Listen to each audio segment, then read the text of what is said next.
How to use Loom Video Recorder. This tutorial shows you how to record a video, screen, or audio directly from the app. First, open the Loom app on your Android device. From there, log into your account if you haven't already. After that, tap the record icon at the bottom right. At this point, you'll see options across the bottom for camera, screen, or audio.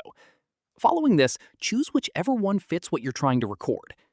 From here, if you want to record audio specifically, tap the Audio tab. At this stage, tap the mic icon to start recording.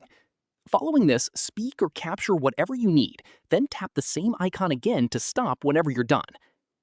Before you start recording, there's a setting worth turning on for easier access while you're in the middle of it.